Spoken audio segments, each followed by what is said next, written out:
So now we're going to have two 180s.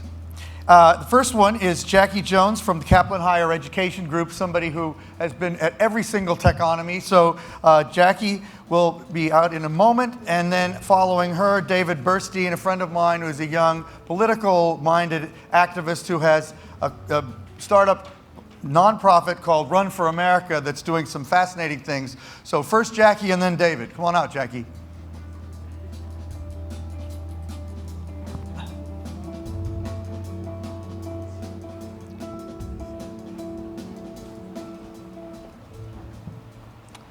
Hi, good afternoon. So growing up in Jamaica, I was taught to study hard, go to a good school, and then go off and get this great job after graduation, and that would launch me off on a fantastic career. However, through my career, as I was going along, I started to sense a gap. I started to sense a gap that not everything that we were taught in school actually was expected by employers, or there was a gap as far as what they were expected to learn, what we were expected to know. We had entrusted basically educational institutions. We had entrusted educational institutions to be closely aligned with the needs of employers and to know exactly what these employers needed. So fast forward, it's February of 2014, early this year. I'm at a conference with Gallup, and they're unveiling the results of this landmark study, Gallup Luminous study, which spoke about the attitudes of business leaders and higher education executives. And it was a study of the attitudes.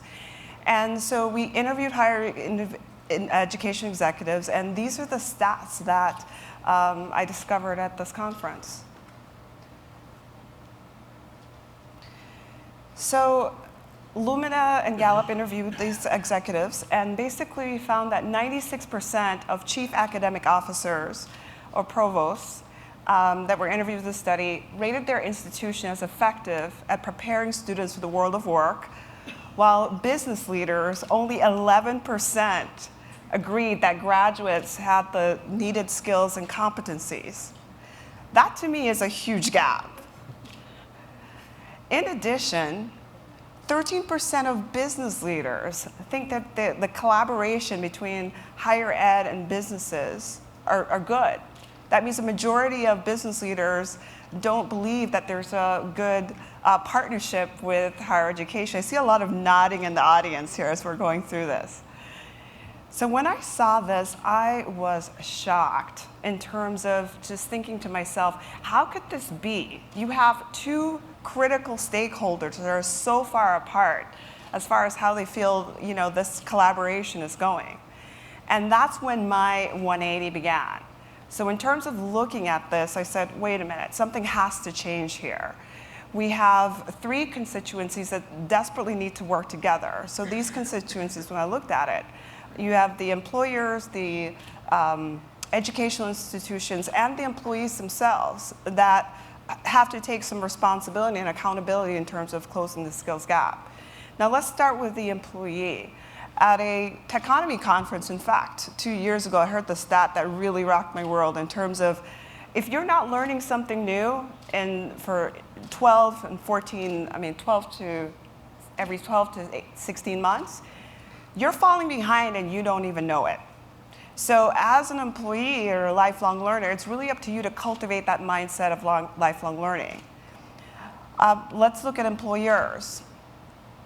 Another stat that was discussed during the study was the fact that internships are really critical for upskilling people, which is, can be expected.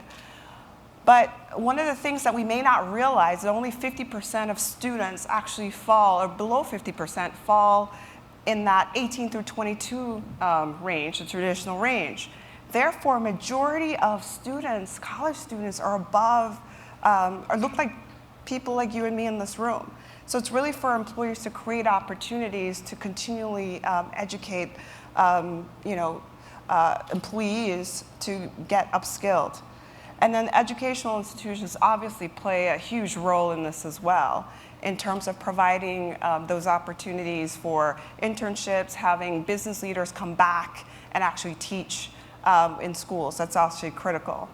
So definitely learning about these, the study really changed my perspective as far as what kind of programs we need to develop.